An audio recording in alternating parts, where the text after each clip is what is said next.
Mídia detona a atitude do Plata, que deixou o Flamengo em maus lençóis e cedeu o empate no final do jogo e comprometeu a briga pela liderança e também a briga pelo título. Se é novo por aqui, por favor, esqueça de deixar aquele like, se inscrever no canal, ajuda demais o meu trabalho. Créditos, direitos de imagem, Sport TV, Grupo Globo, troca de passes. Vamos ver aqui a análise da partida entre Flamengo e São Paulo, né? Flamengo dominando o jogo, ganhando por 2-1, jogo controlado. Plata foi expulso e comprometeu tudo. Teve jornalista que falou umas coisas que eu achei um absurdo sobre o Plata. A gente vai trazer tudo para vocês. Antes, vamos pro vídeo. No final, a gente traz todos os bastidores desse empate frustrante entre Flamengo e São Paulo por 2-2. Que não esteve embaixo. Nunca esteve embaixo. Uhum. Mas depois de tantos erros individuais, especialmente em saída de bola e no setor defensivo que o Flamengo cometeu e cedeu o resultado, o Lino era um dos jogadores que tinha um papel importante na forma de jogar do Flamengo contra essa marcação individual do São Paulo. Porque ele vinha muito... Ele não era apenas o ponta aberto, né? Boa parte da carreira dele foi feita com ele como um jogador muito aberto, cuidando do corredor. E ele tinha que vir muito dentro, justamente gerando dúvidas. Se o Cedric ia perseguir, se não ia perseguir, como é que o São Paulo ia fazer as trocas. Plata, que arrastava o Sabino... o Carrascal, aliás, arrastando o Sabino para longe, o Plata se movendo, o Arrascaeta arrastando o Pablo Maia. O Flamengo começou a fazer essas mexidas e encontrar espaço. E o Samuel Lino aparecia muito bem nesse movimento e atacando a área. Sempre que tinha um cruzamento da direita, ele atacando a área a partir da segunda trave e foi assim, inclusive, que saiu o gol. Isso. Repara que, como no gol, a área do São Paulo, praticamente, como o São Paulo faz muito esse encaixe individual, a área do São Paulo é praticamente apenas o Cedric e o Samuel Lino disputando a bola, e ele se antecipa para fazer o gol. O Flamengo tinha, para mim, o controle do jogo, o domínio, mais tempo de bola, conseguia mover bem essa marcação do São Paulo. Talvez não tivesse o tempo todo tantas chances claras, mas a partir do momento que controlou bem com a pressão sem bola, o passe longo do São Paulo, a tentativa de arrancada com o Ferreira, o Flamengo conseguiu ter o controle, que acabou sendo perdido na hora da substituição, da expulsão do Plata. A expulsão do Plata é seguida, esse é um assunto para depois, eu acho, da gente conversar, é seguida por uma mexida estrutural gigantesca que o Felipe faz para rearrumar o time. Não vou dizer aqui que o jogo seria diferente com outro tipo de mexida, mas me pareceu que o Flamengo levou um tempo para entender aquilo, entender como era o jogo de novo, não conseguiu reter bola por muitas vezes, São Paulo acabou encontrando o gol, e aí depois ele coloca o Wallacinho para ter um pouco mais de saída. Vamos começar a conversar também com Paulo César de Oliveira. Agora, Alex, a saída... Paulo César de Oliveira? Paulo César de Oliveira. Paulo César Vasconcelos, que já está aqui. Tudo bem, PC? Boa noite, bem-vindo ao Troca de Passes, enquanto a gente vai acompanhando no telão também os melhores momentos da partida. Ia comentar também com o Alex ali, essa saída de bola do Flamengo, que costuma ser tão precisa, né, de poucos erros. Foi uma lambança completa o gol do São Paulo, né? Primeiro, o erro sim. É uma falta de entendimento do Alexandro com o Arrascaeta. Depois a bola acaba sobrando pro Pulgar, ele dá um passe curto e acaba resultando no gol do Luciano, né, PC? Boa noite, bem-vindo ao Troca. Boa noite, Diniz, Mansur, Alex, quem nos acompanha.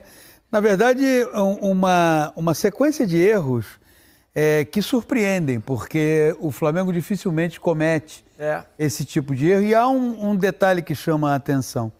O Flamengo partidas já com um alto poder de concentração. Não é uma equipe que o poder de concentração vai subindo com o decorrer do jogo. E, no entanto, logo no início, com 2 minutos, acontece essa sequência de erros do Alexandro. Aí o Pulgar tenta dominar, tocar para o Alexandro. Aí vem a roubada de bola e a finalização do Luciano. A resposta é praticamente imediata, né? O Flamengo consegue o empate no pênalti sofrido e marcado por aquele. Mansur estava falando sobre a saída de jogadores, e aí hoje em dia, essa questão envolvendo substituição de jogadores, ela tem sempre que levar em consideração como eles estão se sentindo em campo. Porque, para mim, a saída do Arrascaeta, ela impacta de maneira muito desfavorável no desempenho coletivo do Flamengo. Daqui a pouco nós vamos ver o segundo gol marcado pelo Flamengo. Ele é resultado de uma participação do Arrascaeta disputando a bola com o Ferreira e com o Arboleda. Buscando na linha de fundo, evitando uma saída de bola. Exatamente. A entrada do De La Cruz, especificamente no lugar do Arrascaeta, ela não consegue provocar as respostas que eu imagino que o Felipe esperava. É isso, e acaba que o São Paulo, depois da expulsão do Plata, consegue encontrar forças, né, onde não parecia ter naquele momento do jogo, né, porque não conseguia criar, assim, tantas oportunidades claras. E marcando muito mal, né? Exato. São Paulo o Flamengo marca o segundo gol num instante que o São Paulo está completamente descalibrado na marcação. São Paulo não está conseguindo ser competitivo na marcação. Tudo bem que ofensivamente era uma equipe reduzida às ações do Ferreira pelo lado esquerdo. Mas a marcação do São Paulo estava muito descalibrada. A gente está vendo esse erro do Arboleda, né? Esse erro aconteceu no segundo tempo, Isso, mas no primeiro tempo, o São Paulo pressionado, muito bem pressionado pelo Flamengo, não conseguia escapar, né? Para tirar essa bola de trás com qualidade, né, Alex? Quase sempre a alternativa era de alguma maneira, ou numa bola mais longa, ou numa virada mais improvável. Olha lá, olha a área do São Paulo, como é o... Exato. Já esse lance é uma prévia do gol. Porque é um movimento.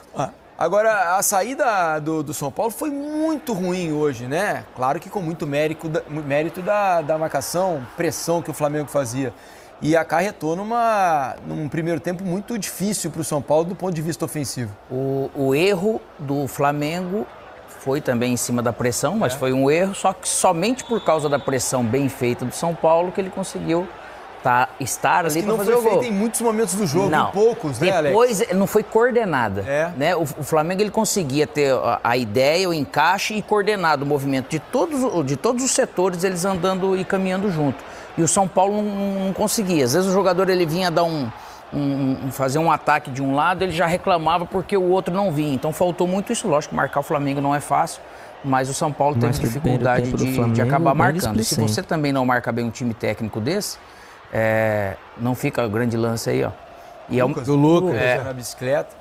Com a entrada do Marcos Antônio e do Lucas, o São Paulo mudou o seu perfil, né? Mas também já tinha um jogador a mais, né, PC? Mas realmente já fica menos difícil o jogo sob esse aspecto de conseguir sair de trás, que é algo que o São Paulo... Mas me parece que hoje o Marcos Antônio é fundamental para o São Paulo ter uma razoável articulação. Acho que hoje só não entrou jogando por uma questão de pode controle ser, de a gente carga, hoje em dia... Uma outra explicação que não fosse essa. Qual é essa? Lá tanta carga assim lá longe, né? Os caras pode chamar treinador de balança hoje, né? Porque... controle. Poxa vida, cara.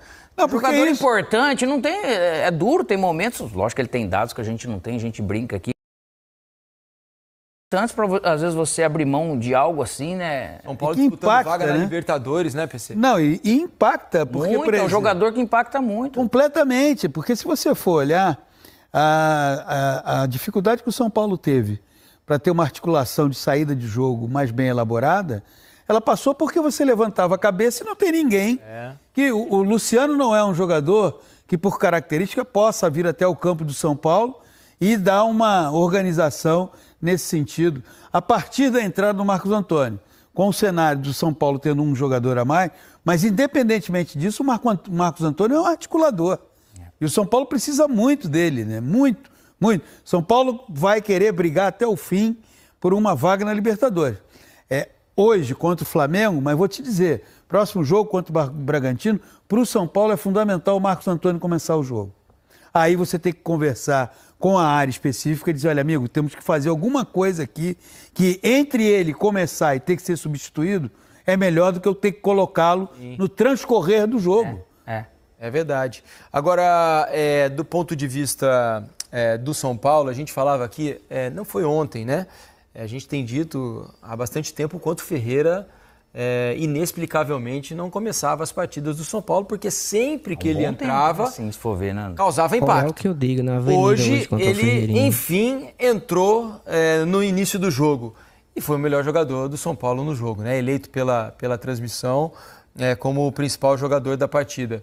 É difícil explicar por que ele não começa as partidas, né? E hoje não foi substituído, jogou o jogo inteiro, 90 minutos. E provou que tem condições de jogar bem até o fim, né, Mussum? O Crespo vai, talvez, não sei se é isso que está pesando, enfim, mas o Crespo, o jogo como o Flamengo, como o São Paulo marcava individual, e quando o Flamengo ia pressionar também individualizava a marcação, o jogo gerou alguns duelos que permaneceram quase todo o tempo, né? E o duelo Ferreira e Emerson Royal foi uma das histórias do jogo, principalmente no primeiro tempo, porque quem tinha a bola estava levando vantagem. o Ferreira levava vantagem sobre o Royal, criando muita dificuldade pelo lado esquerdo, obrigando que o Flamengo tivesse uma ajuda ao lateral direito para tentar defender o Ferreira, mas como o Royal era o lateral que mais passava, o Ferreira, por vezes, perdia essa perseguição ao Royal e obrigava algum jogador a abandonar o seu marcador. Uma vez aconteceu com o Pablo Maia, outra aconteceu com o próprio Sabino, para tentar pegar o Emerson Royal pelo lado. Eu não sei se é essa dificuldade, talvez, de cumprir esse tipo de função que faz o Crespo normalmente usa esse tipo de marcação que faz ele optar, ou é mesmo uma questão técnica de preferência, mas com bola ele justifica totalmente um lugar no time. São Paulo não tem um jogador que tenha no elenco, sem a capacidade de levar ser um desafogo, levar o time à frente, que tenha drible, que tenha velocidade, boa finalização, que faça hoje, gol. Por pouco não fez um gol num drible dele pra dentro, ele bate de chapa assim que o Rossi se estica todo, é perigoso, não né, cara? Por pouco a bola, né? Ele é um jogador que cria, e um lado bom, e é mérito do São Paulo. Ele, se for ver, mesmo entrando depois, ele parou de se machucar. Pra ele, pra confiança do atleta, né, PC? Eu acho que esse foi um dos aspectos, ele tá com 26 anos, acho que esse foi um dos aspectos que, inclusive, deve ter feito com que a carreira não se confirmasse a expectativa que ele criou quando apareceu no Grêmio.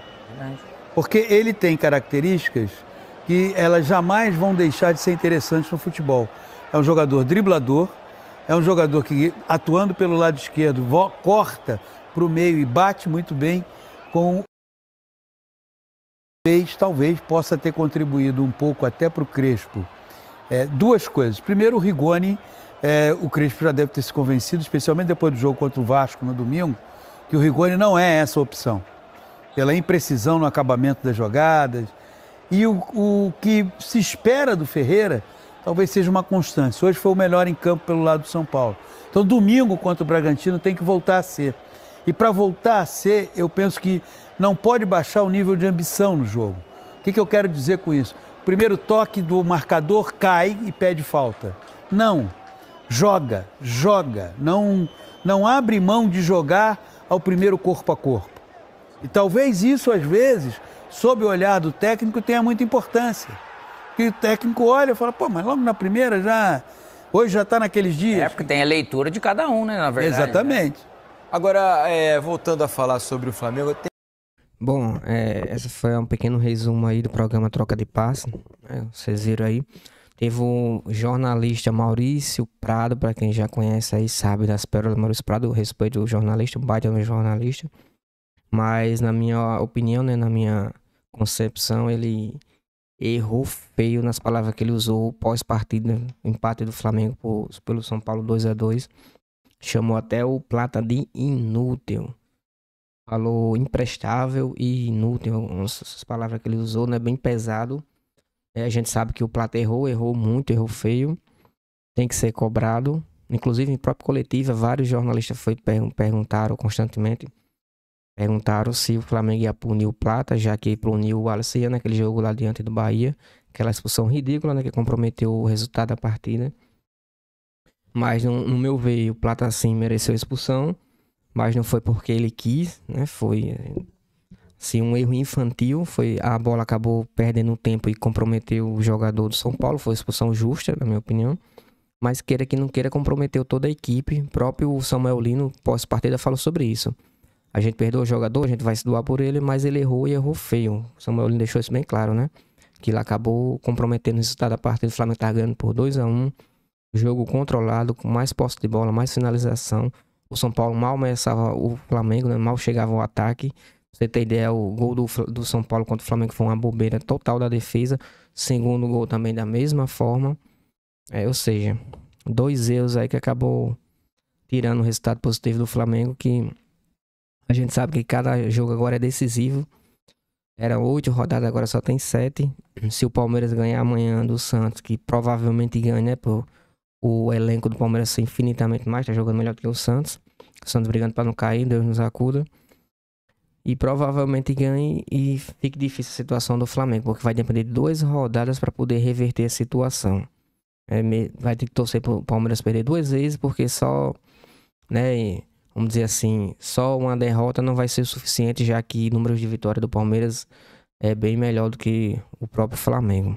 Comprometeu tudo, pode correr risco, né, de título. A gente sabe que tem muito jogo ainda. O Palmeiras pós-Santos vai ter uma partida duríssima lá em São Paulo contra o Mirassol, né? Os Mirassol que estão fazendo baita no campeonato, um jogo, time muito bem treinado, difícil de enfrentar.